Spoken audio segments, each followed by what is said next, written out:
ஹல்லேலூயா. ஆண்டவராகிய இயேசுவின் நாமத்தில் உங்கள் ஒவ்வொருவரையும் மிகுந்த அன்போடு கூட நான் வாழ்த்துகிறேன். இந்த நாளிலும் கர்த்தருடைய கிருபையினால தேவ சமூகத்திலே வந்து ஜெபிப்பதற்கு, குறிப்பாக குடும்பத்திற்காக ஜெபிக்கும்படி கர்த்தர் நம்மை கொண்டு வந்திருக்கிறதற்காக நான் கர்த்தரை ஸ்தோத்திரிக்கிறேன். கர்த்தர் நல்லவர். ஆமேன். ஹல்லேலூயா. நம்முடைய குடும்பம் ரொம்ப முக்கியமானது. ஆனால் இந்த நாட்களில் குடும்பத்தில் பலவிதமான போராட்டங்களை சாத்தான் கொண்டு வந்து கொண்டிருக்கிறான். ஆகவே இன்றைக்கு நம்ம அதிகமாக ஜெபிக்க போகிறோம், பாரத்தோடு ஜெபிக்க போகிறோம்.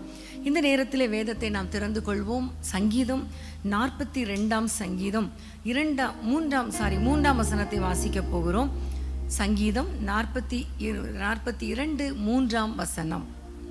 உன் தேவன் எங்கே என்று அவர்கள் நாள்தோறும் என்னிடத்தில் சொல்லுகிறபடியால் இரவும் பகலும் என் கண்ணீரே எனக்கு உணவாயிற்று. உன் தேவன் எங்கே என்று சொல்லுகிறபடியால் இரவும் பகலும் கண்ணீர். இங்க பார்க்கிறோம். இன்னும் ஒரு வசனத்தை வாசிப்போம். 10 வசனம், அதே அதிகாரத்துல, அதே சங்கீதத்துல 10 வசனம். உன் தேவன் எங்கே என்று என் சத்துருக்கள் நாள்தோறும் என்னோட சொல்லி என்னை நிந்திப்பது என் எலும்புகளை உருவ குத்துகிறது போல் இருக்கிறது. ஆமேன். இந்த நாட்கள்ல பயங்கரமான ஒரு சூழ்நிலை, பயங்கரமான பிரச்சனை வழியாக நீங்கள் கடந்து போய் கொண்டு இருக்கலாம். சில சமயங்கள்ல மற்றவங்க உங்களை பார்த்து கேட்கலாம், உங்க தேவன் எங்கே? உங்களுடைய தேவன் உண்மை உள்ளவரானால் உங்களுக்கு அற்புதம் செய்வாரே, அவர் எங்கே என்று கேட்டுக்கொண்டு இருக்கலாம். உங்களுடைய சொந்த குடும்பத்தினர் கூட உங்களை அப்படி கேட்டுக்கொண்டு இருக்கலாம். சில சமயங்களில் உங்களுக்குள்ளேயே சில கேள்விகள் வரலாம். ஆண்டவர் எங்கே இருக்கிறார், எனக்கு ஒரு அற்புதம் செய்யவில்லையே என்று நினைக்கிறதுனால, மற்றவர்கள் உங்களை நிந்திக்கிறதுனால இரவும் பகலும் அந்த இரவு வேளைகளெல்லாம் நமக்கு கண்ணீரே உணவாக இருக்கலாம்.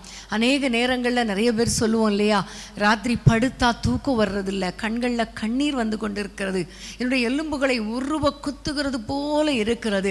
அவ்வளோ சூழ்நிலை, ஒரு இருளான பள்ளத்தாக்கில் நான் கடந்து போவது போல இருக்கிறேன் என்று அநேக நேரங்களில் நம்ம சொல்லுகிறோம் இல்லையா. ஆனால் ஆண்டவர் இன்றைக்கு இந்த இருளான வாழ்க்கையை, இருளான பாதையை கடந்து செல்வதற்கு சில காரியங்களை கர்த்தர் வைத்திருக்கிறார். உண்மைதான், இரவெல்லாம் படுக்கையெல்லாம் கண்ணீராக இருக்கலாம், இருதயம் வேதனையாக இருக்கலாம், பிரச்சனைகள் நம்மை அழுத்தலாம், தூக்கம் வராமல் நீங்கள் தவித்து கொண்டு இருக்கலாம். எப்படிப்பட்ட சூழ்நிலையில் இருக்கிறீங்களோ, ஆனால் ஆண்டவர் நமக்கு கொடுக்கிற சில காரியங்களை நம்ம இந்த நாளிலிருந்து பிராக்டிஸ் பண்ணலாம் என்று நான் நினைக்கிறேன். என்னுடைய அதிகாரம் எல்லாம் திருப்பிக் கொள்ளுங்கள். 8 வசனத்தை நாம் வாசிப்போமா?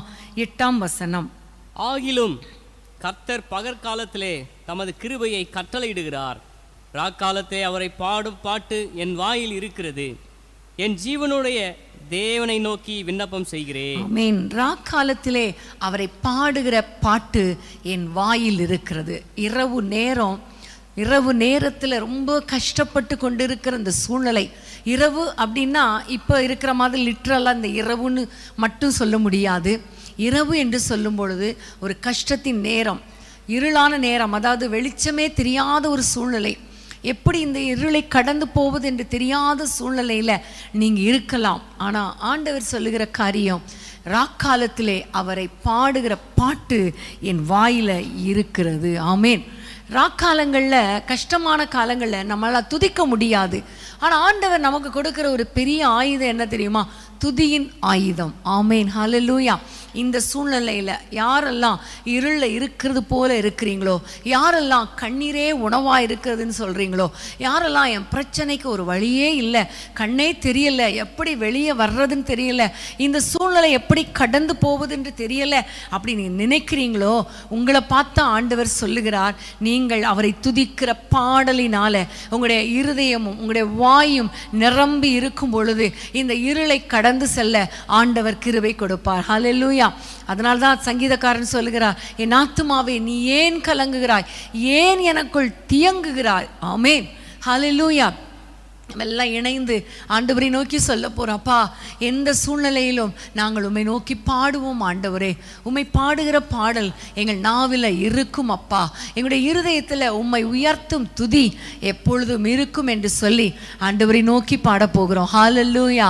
எல்லாரும் கைகளை உயர்த்தி, இந்த இருளான சூழ்நிலை மாறுவதற்கு நான் உம்மை துதிக்கிறேன் ஆண்டவரே என்று சொல்லுவோமா? அன்னைக்கு யோசபாத்து யுத்த களத்தில் நின்ற பொழுது அவர் பாடல்களை நிறுத்தினார். பாடல்களை பாட ஆரம்பித்தார்கள். அந்த இருள் விலகியது. பவுலும் சீலாவும் அந்த சிறைச்சாலையில அடைக்கப்பட்ட சூழ்நிலையில கர்த்தரை பாடி ஜெபம் பண்ண துதி செய்ய ஆரம்பித்தார்கள். உடனே கட்டுகள் உடைந்தது, கதவுகள் திறந்தது. எரிகோ கோட்டையை சுற்றி ஆர்ப்பரித்தார்கள். அந்த இரவு பகல் நேரத்தில் 7 முறை அமைதியாய் சுற்றி வந்தார்கள். 6 நாட்கள் அமைதியாய் சுற்றி வந்தார்கள். 7ஆம் நாள் 7வது முறை ஆர்ப்பரித்த பொழுது அந்த எரிகோ மதில் உடைந்ததல்லவா? ஆமேன், ஹல்லேலூயா. இப்போ நம்ம எல்லாம் ஜெபிக்க போகிறோம் ஆண்டவரை நோக்கி.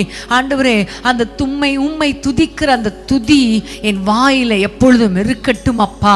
இரவு நேரங்களில் கஷ்டங்கள் வரும் பொழுது, கஷ்டங்கள் துன்பங்கள் வரும் பொழுது ஆண்டவரே, உம்மை பாடி உம்மை உயர்த்த எங்கள் ஒவ்வொருவருக்கும் கிருபை கொடுப்பீராக என்று சொல்லி ஆண்டவரை நோக்கி பார்ப்போமா?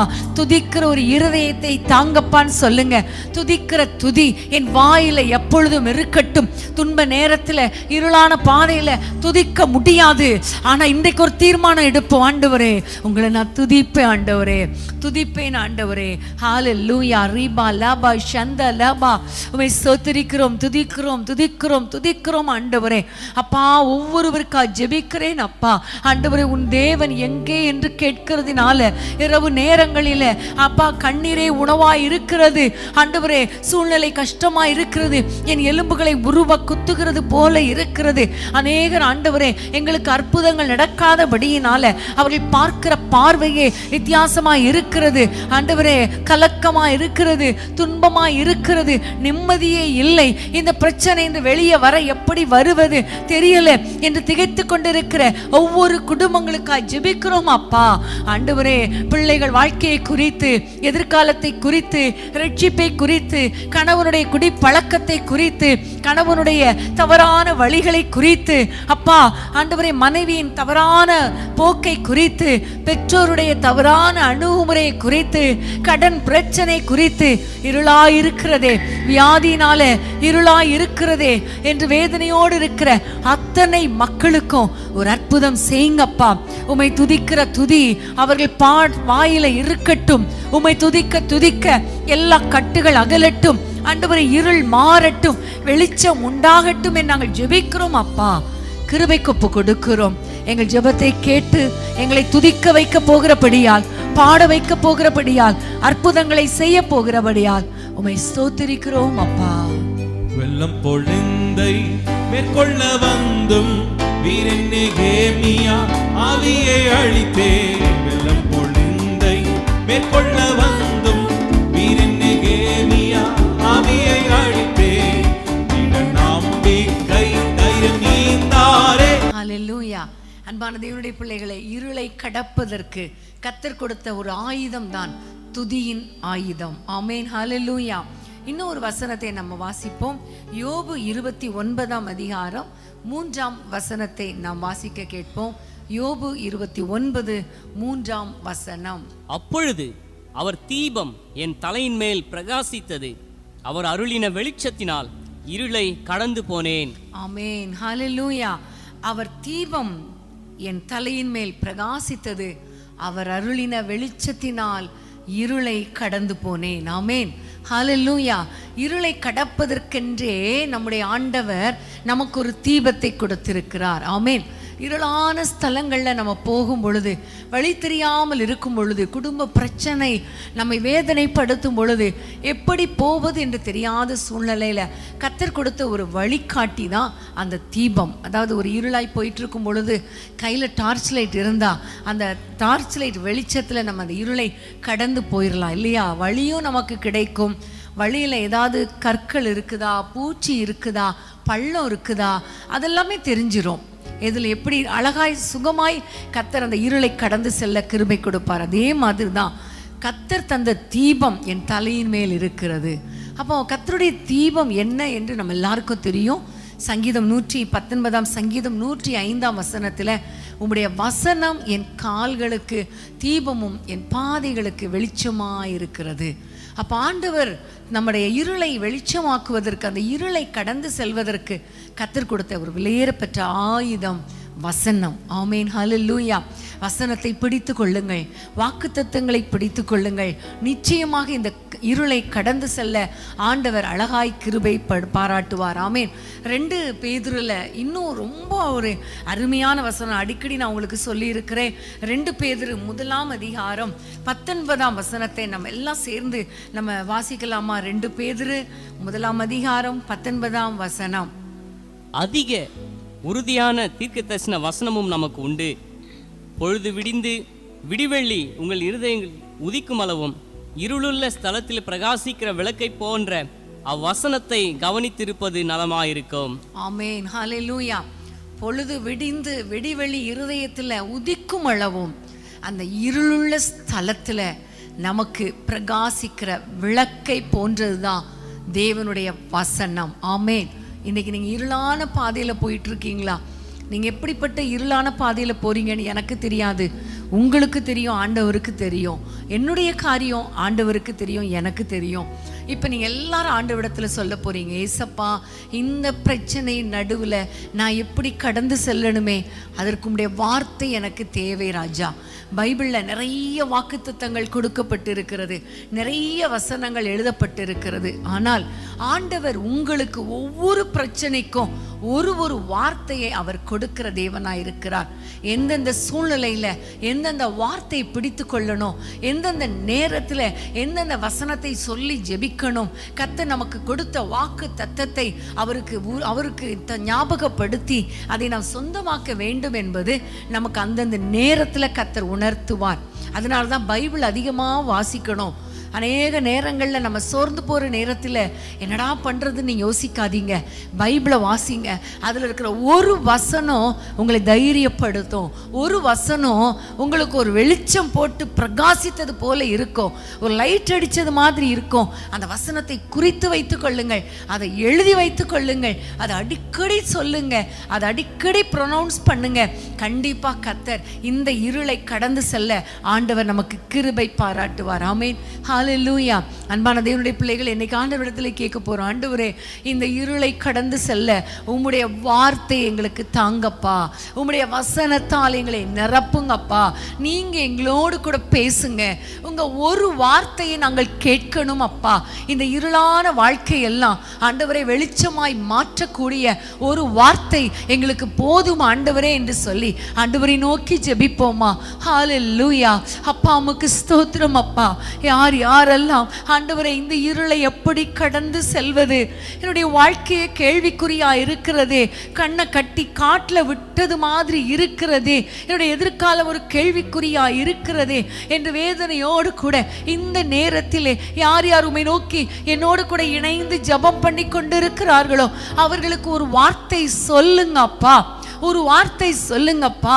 ஆண்டவரே அன்றைக்கு 100க்கு ஆண்டவர் அதிபதியை பார்த்து நீ போகலாம், உன் விசுவாசம் உன்னை ரட்சித்தது என்று சொன்னீரே, அந்த வார்த்தையின் படியே அவனுடைய வேலைக்காரன் பிழைத்தானே அப்பா. அந்த வார்த்தை எங்களுக்கு தாங்கப்பா, அந்த வார்த்தை எங்களுக்கு தாங்கப்பா. ஆண்டவரே அற்புதங்களை செய்வதற்கு ஒரு வார்த்தையை ஆண்டவரே நீர் பிரயோஜனப்படுத்தினீரே, யூஸ் பண்ணினீரே, அந்த வார்த்தை எங்களுக்கு தாங்கப்பா. உலகத்தில் உள்ள எல்லா இருளை மாற்றுவதற்கு அப்பா, இந்த உலகம் ஆண்டவரே பூமி உருவாக்கப்படுவதற்கு முன்பாக இருந்த அந்த இருளை மாற்றுவதற்கு ஒரே ஒரு வார்த்தை சொன்னீரே, வெளிச்சம் உண்டாக கடவதென்று அப்பா. அப்பொழுதே வெளிச்சம் உண்டாகி அந்த இருள் மாறினதல்லவா? எங்களுக்கு ஒரு வார்த்தை சொல்லுங்கப்பா, எங்கள் குடும்பத்துக்கு ஒரு வார்த்தை சொல்லுங்கப்பா, ஒரு ரேமா வேர்டு எங்களுக்கு தாங்கப்பா. உங்க வார்த்தை ஆண்டவரே, அந்த ஆண்டவரே இருளை கடந்து செல்ல உம்முடைய தீபமாகிய வெளிச்சம், உம்முடைய ஆண்டவரே பிரகாசிக்கிற வெளிச்சமாகிய வசனம் எங்களுக்குள்ளே கடந்து வரட்டும், கடந்து வரட்டும். இப்பொழுதே எங்களோடு கூட பேசுங்க, ஒவ்வொருவரோடு கூட இடைப்படுங்க, தைரியப்படுத்துங்கப்பா. உடைய பிள்ளைகளுடைய இருளான வாழ்க்கையை கர்த்தர் வெளிச்சமாய் மாற்றுவீராக, வெளிச்சமாய் மாற்றுவீராக. காரிருளிலே உம்முடைய பிள்ளைகள் நடக்கிற சூழ்நிலையில உம்முடைய வார்த்தையில் இருக்கிற வல்லமை உம்முடைய பிள்ளைகளுக்குள் கடந்து போய் வெளிச்சமாய் மாற்றுவீராக. எங்கள் ஜெபத்தை கேட்டு ஒவ்வொரு குடும்பங்களிலும் ஆசீர்வாதமான ஒரு எதிர்காலத்தை, ஒரு பிரைட் ஃபியூச்சரை நீ கொடுக்க போகிறபடியால் உம்மை நன்றியோடு ஸ்தோத்திரிக்கிறோம் அப்பா. உமக்கு ஸ்தோத்திரம். இருளான வாழ்க்கையெல்லாம் ஒளியாக மாறி போகும். இருளான வாழ்க்கையெல்லாம் ஒளியாக மாறி போகும். கண்ணீர் மாறிடும், துக்கம் மாறிடும். கண்ணீர் மாறிடும், துக்கம் மாறிடும். ஒரு வார்த்தை சொல்லும் கர்த்தாவே, ஒரு வார்த்தை சொல்லும் கர்த்தாவே, ஒரு வார்த்தை சொல்லும் கர்த்தாவே, எங்க வாழ்க்கையெல்லாம் செழிப்பாகுமே. ஒரு வார்த்தை சொல்லும் கர்த்தாவே, உம் வார்த்தையிலே சுகம், உம் வார்த்தையிலே மதுரம், உம் வார்த்தையிலே சுகம், உம் வார்த்தையிலே மதுரம், உம் வார்த்தையிலே எல்லாம் சந்தோஷம், உம் வார்த்தையிலே எல்லாம் சந்தோஷம். ஹல்லேலூயா, ஹல்லேலூயா. இன்னொரு வசனத்தை வாசிப்போமா? சங்கீதம் 23 சங்கீதம் 4 நம்ம அடிக்கடி நம்ம வாசிக்கிற வசனம். சங்கீதம் 23:4. நான் மரண இருளின் பள்ளத்தாக்கிலே நடந்தாலும் பொல்லாப்புக்கு பயப்படேன், ஏனெனில் தேவரீர் என்னோடே கூட இருக்கிறீர், உமது கோலும் உமது தடியும் என்னை தேற்றும். ஆமேன். இங்க பார்க்கிறோம் ஒரு மரண இருள், ஒரு மரண இருள். அதாவது வியாதிகளின் நிமித்தம், அல்லது மரணம் வந்து விடுமோங்கிற ஒரு பயத்தின் நிமித்தம், அல்லது கொண்டு விடுமோங்கிற ஒரு பயத்தின் நிமித்தம். அநேகருக்கு பார்த்தீங்கன்னா கேன்சர் வந்துருமோ, அது வந்துருமோ, இது வந்துருமோ, இப்படியே சொல்லிட்டு இருப்பாங்க. இதெல்லாம் ஒரு பயம், ஒரு மரண இருள், மரண பயம். அதுதான் ஒரு மரண இருள். அப்படிப்பட்ட சூழ்நிலையில் ஒருவேளை இன்றைக்கி நம்முடைய குடும்பத்தில் நம்ம போய்கொண்டு இருக்கலாம். யார் யார் பலவீனத்தோடு இருக்கிறாங்க, யார் யார் வியாதினால் கஷ்டப்படுறாங்கன்னு உங்களுக்கு தெரியும் இல்லையா? இன்றைக்கி நம்ம ஆண்டவரை பார்த்து ஜெபிக்க போகிறோம். ஆண்டவரே, இந்த மரண இருளை கடந்து செல்ல தேவரீர் என்னோடு கூட இருக்கிறீர். ஹல்லேலூயா. ஆண்டவர் தான் நம்முடைய பரிகாரி, அவர்தான் நம்முடைய ஆறுதல், அவர்தான் நம்முடைய எகோவா ரஃபா. அதனால் நம்ம ஆண்டவரை பார்த்து சொல்ல போகிறோம், நான் உங்களை சார்ந்து கொள்ளுகிற ஆண்டவரே, உங்கள் மேலே நம்பிக்கையாக இருக்கிற ஆண்டவரே, உங்க மேல நான் நம்பிக்கையா இருந்தா இந்த மரண இருளை கடந்து செல்ல முடியும், இந்த பலவீனம் மாறும், இந்த காரிருளை நான் கடந்து செல்வேன். ஹல்லேலூயா, ஹல்லேலூயா. எல்லாரும் ஆண்டவரை பார்த்து சொல்ல போறோம், ஆண்டவரே, நாங்கள் மருத்துவரை நாங்கள் ஆண்டவரை முழுவதும் எங்களுடைய நம்பிக்கை வைக்கலப்பா, உங்களை மாத்திரம் நாங்கள் நம்புகிறோம் அப்பா, உங்களை மாத்திரம் நம்புகிறோம் ஆண்டவரே. அன்னைக்கு உசியா ராஜா தன்னுடைய ஆசா ராஜா தன்னுடைய வியாதியில ஆண்டவரை நோக்காமல் பரிகாரியை நோக்கினதுனால அவன் மரித்து போனான் என்று நம்ம பார்க்கிறோம். இன்னைக்கு ஆண்டவரை பார்த்து சொல்ல போறோம், ஆண்டவரை, இந்த மரண இருளின் பள்ளத்தாக்கில் நாங்கள் நடக்கும் பொழுது உங்களை நாங்கள் பிடித்து கொள்ளுகிறோம், உம்மை நாங்கள் பற்றி கொள்ளுகிறோம் அப்பா, உம்மை நாங்கள் பிடித்து கொள்ளுகிறோம் என்று சொல்லி ஆண்டவரை நோக்கி பார்ப்போமா? ஹல்லேலூயா, ஹல்லேலூயா. அப்பா, உமக்கு ஸ்தோத்திரம் அப்பா. இந்த இருளான பாதையில, இருளான ஆண்டவரே, இந்த மரண பள்ளத்தாக்குல அப்பா, வியாதியாகிய பள்ளத்தாக்குல, பயமாகிய பள்ளத்தாக்குல, மரணம் வந்து விடுமோங்கிற பள்ளத்தாக்குல அப்பா, கொள்ளை நோய் எங்களை ஆண்டவரை தொற்றிக்கொள்ளுமோ என்கிற ஒரு பள்ளத்தாக்குல, மரண பள்ளத்தாக்குல யார் யார் போய்கொண்டிருக்கிறார்களோ ஒவ்வொருவருக்கும் அப்பா நீர் கூட இருக்கிறீர் என்பதை உறுதிப்படுத்துங்க அப்பா. ஆண்டவரே, உமது கோல் உம்முடைய தடியும் உம்முடைய பிள்ளைகளை தேற்றட்டும் அப்பா. நீர் உம்முடைய பிள்ளைகளை அணைத்துக் கொள்வீராக. உம்முடைய ஒரு சொட்டு இரத்தம் உம்முடைய பிள்ளைகள் மேல விழட்டும் அப்பா. ஆண்டவரே, எந்த சூழ்நிலையிலும் இந்த இருளான பாதையில போகும் பொழுது உம்மை மாத்திரம் பற்றி கொள்ள, உம்மை மாத்திரம் பிடித்து கொள்ள, உம்மை மாத்திரம் சார்ந்து கொள்ள உம்முடைய பிள்ளைகளுக்கு கிருபை தாரும் ஆண்டவரே. கர்த்தர் அற்புதங்களை செய்து வியாதியின் பள்ளத்தாக்கை மாற்றி போட்டு ஆண்டவரே எல்லா பலவீனங்களை மாற்றி போட்டு சுகத்தையும் ஆரோக்கியத்தையும் கட்டளையிடுவீராக.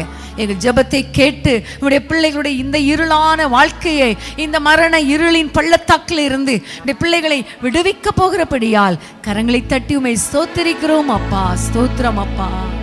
மரண இருளின் பள்ளத்தாக்கில் நடக்க நேர்ந்தாலும் என் அப்பா என்னோடு இருப்பதாலே பயப்பட மாட்டேன். மரண இருளின் பள்ளத்தாக்கில் நடக்க நேர்ந்தாலும் என் அப்பா என்னோடு இருப்பதாலே பயப்பட மாட்டேன். எனக்கு விரோதமா ஆயிரங்களும் 10,000 எழுந்தாலும் அஞ்சிட மாட்டேன். எனக்கு விரோதமா ஆயிரங்களும் 10,000 எழுந்தாலும் அஞ்சிட மாட்டேன்.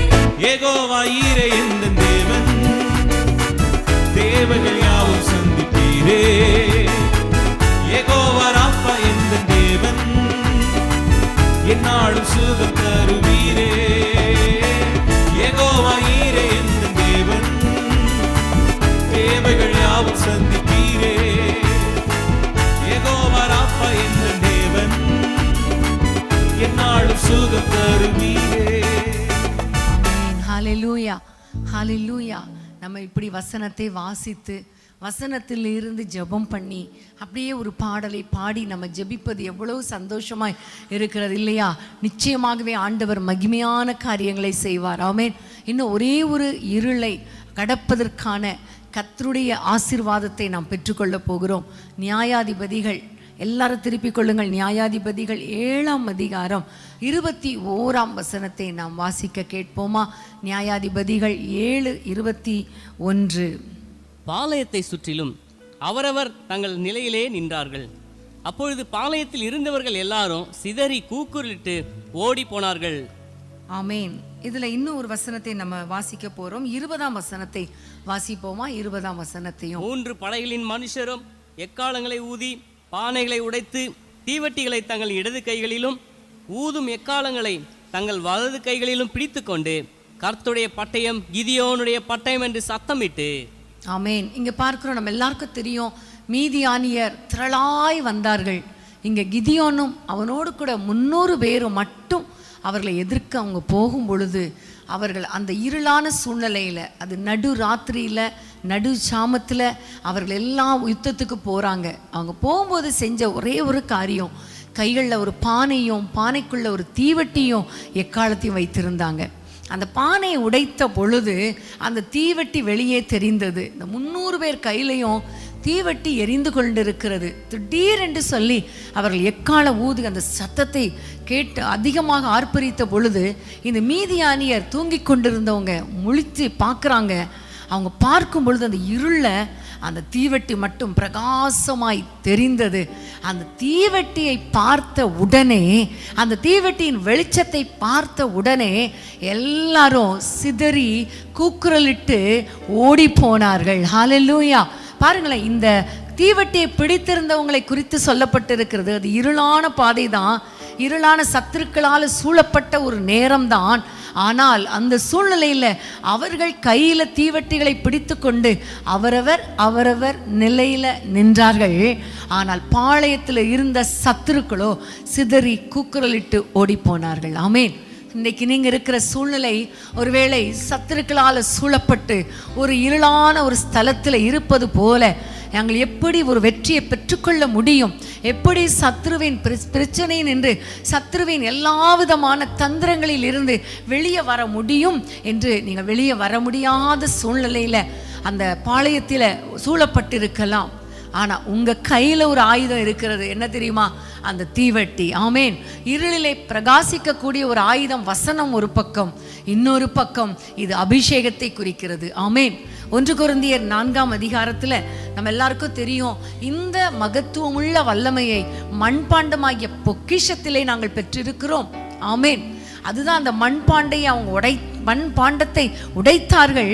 உள்ள இருக்கிற அந்த தீவட்டி வெளியே தெரிந்தது. ஆமேன். மண்பாண்டம் நம்முடைய சரீரத்துக்கும் சுயத்துக்கும் அடையாளமாக இருக்கிறது. சுயத்தை உடைத்து அபிஷேகத்தை வெளியே காட்டும் பொழுது ஆண்டவர் நிச்சயமாகவே அந்த இருளான ஸ்தலமாக இருந்தாலும், இருளான சூழ்நிலையா இருந்தாலும், சத்துருவினால சூழப்பட்டு எப்படி நம்ம வெளியே போவது என்று தெரியாத சூழ்நிலையா இருந்தாலும், நம்முடைய தீவட்டி ஓங்கி நிற்கும் பொழுது, வெளிச்சம் வீசும் பொழுது எல்லா சத்துருக்களும் சிதறி கூக்குரலிட்டு ஓடி போவார்கள். நம்ம அதே இடத்துல அந்த அபிஷேகமாகிய அந்த தீவட்டியை பிடித்து கொண்டு நிற்போம். ஆமே. உங்க வாழ்க்கையில் ஒரு அபிஷேகம் வந்தால் போதும், ஆண்டவர் நிச்சயமாகவே இருளான வாழ்க்கை எல்லாவற்றையும் கர்த்தர் மாற்றி போடுவார். எல்லாரும் கைகளை உயர்த்தி ஜெபம் பண்ணலாமா? ஏசப்பா, இந்த நேரத்தில் சத்துருக்களால் சூழப்பட்டு கஷ்டமான ஒரு சூழ்நிலையில, இருளான ஒரு சூழ்நிலையில அப்பா இருக்கிற பிள்ளைகளுக்காக ஜெபிக்கிறோம். அப்பா, எப்பக்கத்திலும் நெருக்கம், எல்லா பக்கத்திலும் நெருக்கம். ஆண்டவரே, என்ன செய்யணும் தெரியல என்று வேதனையோடு இருக்கிற பிள்ளைகளுக்காக பாரத்தோடு ஜெபிக்கிறேன். அப்பா ஆண்டவரே, இந்த இருளை மாற்றக்கூடிய ஆண்டவரே வல்லமை உம்முடைய அபிஷேகத்தில் உண்டல்லவா? இயேசுவின் நாமத்தில் ஆண்டவரே, உம்முடைய பிள்ளைகளுடைய தீவட்டி எரியும் படிக்கு ஒரு விசேஷத்தை எண்ணெய் ஊற்றுவீராக. எண்ணெய் அபிஷேகத்தால் நம்முடைய பிள்ளைகளை நிரப்புவீராக. அந்த அபிஷேகத்தின் வல்லமையினால அப்பா சத்ருவின் கிரியைகள் அழிக்கப்படட்டும், எல்லா சூழ்நிலைகள் மாறட்டும். இருளான சூழ்நிலைகள் மாறட்டும் அப்பா. கர்த்தர் ஆச்சரியமான ஒளிக்குள்ள நம்முடைய பிள்ளைகளை கொண்டு வருவீராக. ஆண்டவரே, இவர்கள் குடும்பத்தில் இருக்கிற அத்தனை இருளான சூழ்நிலைகளை மாற்றி நம்முடைய பிள்ளைகளை ஆண்டவரே வெளிச்சத்திலே கொண்டு வந்து சந்தோஷத்தோடு அப்பா, உற்சாகத்தோடு ஆண்டவரே, ஒரு வெளிச்சத்தின் உணர்வோடு கூட நம்முடைய பிள்ளைகள் நிற்கும்படி நம்முடைய பிள்ளைகளுடைய குடும்பங்களை ஆசீர்வதிப்பீராக. பெரிய காரியங்களை செய்யும் இயேசுவின் நாமத்தில் பிதாவே, ஆமென். இருளான பாதையில் நடந்தாலும், இல்லாத சூழ்நிலையா இருந்தாலும், இருளான பாதையில் நடந்தாலும், இல்லாத சூழ்நிலையா இருந்தாலும், அபிஷேகம் வந்தால் வெளிச்சம் உதிக்கும், அபிஷேகம் வந்தால் வெளிச்சம் உதிக்கும், ஆசீர்வாத மழை பெய்யும், ஆசீர்வாத மழை பெய்யும். உமக்கு ஸ்தோத்திரம் செலுத்துவே, அன்பின் தேவனே போற்றுவே. உமக்கு ஸ்தோத்திரம் செலுத்துவே, கரங்களை தட்டி பாடுவோமா. இருளான பாதையில் நடந்தாலும், இல்லாத சூழ்நிலையா இருந்தாலும், இருளான பாதையில் நடந்தாலும், இல்லாத சூழ்நிலையா இருந்தாலும், தட்டி அபிஷேகம் வந்தால் வெளிச்சம் உதிக்கும், அபிஷேகம் வந்தால் வெளிச்சம் உதிக்கும், ஆசீர்வாத மழை பெய்யும், ஆசீர்வாத மழை பெய்யும். உமக்கு ஸ்தோத்திரம் செலுத்துவே, அன்பின் தேவனை போற்றுவே. உமக்கு ஸ்தோத்திரம் செலுத்துவே, அன்பின் தேவனை போற்றுவே. உமக்கு ஸ்தோத்திரம் செலுத்துவே, அன்பின் தேவனே. எல்லாரும் கரங்களை தட்டி ஸ்தோத்திரம் செலுத்துவோம். உமக்கு ஸ்தோத்திரம் செலுத்துவே, அன்பின் தேவனை போற்றுவே. அன்பின் அபிஷேகமே எந்த நாருயிரே, எந்த ஆரோக்கியமே,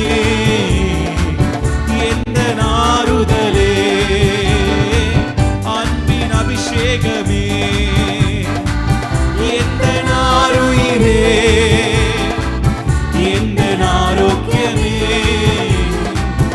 எந்த நாறுதலே. உமக்கு ஸ்தோத்திரம் செலுத்துவே, அன்பின் தேவனை போற்றுவே. உமக்கு ஸ்தோத்திரம் செலுத்துவே, அன்பின் தேவனை போற்றுவே. உமக்கு ஸ்தோத்திரம் செலுத்துவே, அன்பின் தேவனை போற்றுவே. உமக்கு ஸ்தோத்திரம் செலுத்துவே, அன்பின் தேவனை போற்றுவே.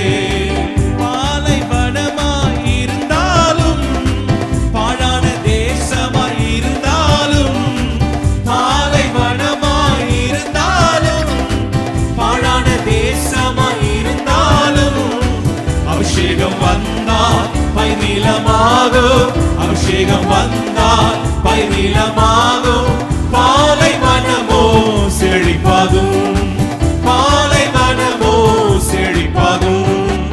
உமக்கு ஸ்தோத்திரம் செலுத்துவே, அன்பின் தேவனை போற்றுவே. உமக்கு ஸ்தோத்திரம் செலுத்துவே, அன்பின் தேவனை போற்றுவே. உமக்கு ஸ்தோத்திரம் செலுத்துவே, அன்பின் தேவனை போற்றுவே.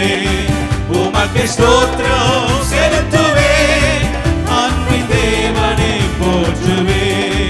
உமக்கு ஸ்தோத்திரம் செலுத்துவே, அன்பின் தேவனை போற்றுவே. அன்பின் அபிஷேகமே எந்த நாருயிரே, எந்த ஆரோக்கியமே, எந்த நாறுதலே, அன்பின் அபிஷேகமே எந்த நாருயிரே, எந்த ஆரோக்கியமே, எந்த நாறுதலே. முடியாத காரியமாயிருந்தாலும், ஆமென் ஆமென், நிலையில் இருந்தாலும், எல்லாம் சொல்லுவோமா? முடியாத காரியமாயிருந்தாலும்,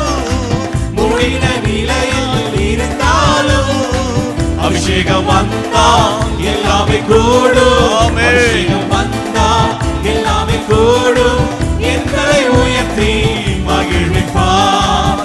எங்களை உயர்த்தி மகிழ்விப்பார். உமக்கு ஸ்தோத்திரம் அன்பின் தேவனே போற்றுவேன். உமக்கு ஸ்தோத்திரம் அன்பின் தேவனே போற்றுவேன். உமக்கு ஸ்தோத்திரம் செலுத்துவேன். அன்பின் தேவனே போற்றுவேன். உமக்கு ஸ்தோத்திரம் செலுத்துவேன். ஸ்தோத்திரம் அப்பா தேவனே போற்றுவேன். அன்பான தேவனுடைய பிள்ளைகளே, இச்செய்தி உங்களுக்கு மிகுந்த ஆசிர்வாதமாக இருந்ததென்று நாங்கள் நம்புகிறோம்.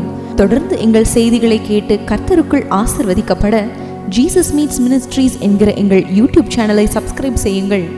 மேலும் உங்கள் ஜெப உதவிக்கு எங்களோடு நீங்கள் தொடர்பு கொள்ள வேண்டிய தொலைபேசி எண் 9842252836 மற்றும் 7299546363. Email gpsrobinson@hotmail.com. கர்த்தர் உங்களை ஆசிர்வதிப்பாராக.